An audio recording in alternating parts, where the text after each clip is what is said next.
And the East Foothills neighborhood of San Jose has been on edge all day to see if the power would stay on or would it be shut off. KPIX Len Ramirez joins us now live from that scenic neighborhood where so far the waiting has actually been the hardest part, right, Len?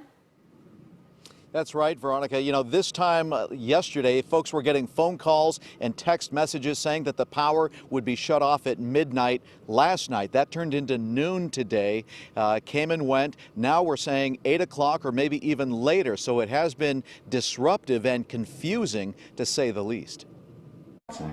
When life takes away your electricity, barbecue and drink wine. Darlene Tennis and her family are facing the threat of a multi-day power outage with a little bit of humor and a lot of preparation. Phones and computers on charge, check. Ice, check.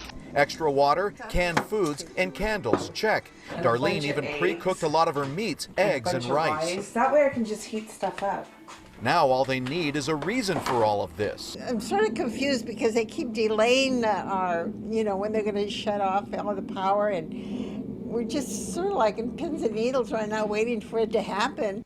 It's the same story down the street at the Veterans Housing Facility. Managers and staff gathered round at noon today, ready to launch into emergency mode, but the power, at least for now, stayed on. Just over 100 vets live here. Many have been homeless with disabilities and special needs. Chef Anita Garner is trying to come up with menus that work no matter what. On the menu today, we have a shrimp boil with chipino sauce in it, and everything's coming out of a can. Why is that?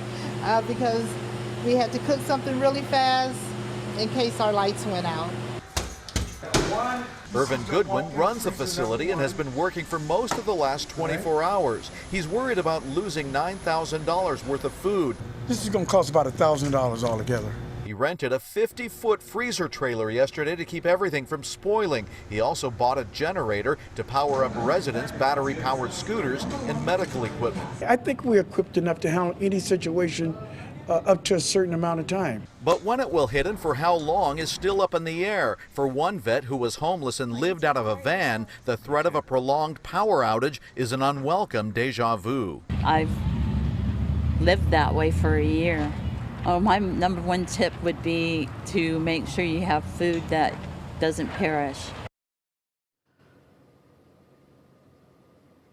And this on-again, off-again disruption is very costly as well. We mentioned earlier how the Alum Rock School District canceled school today. It was totally unnecessary, and that is costing the Alum Rock School District a lot of money because they get money from kids being in their seats in class. They will not be making those payments today because of this power outage delay, which is now slated to begin in about 2 hours or less.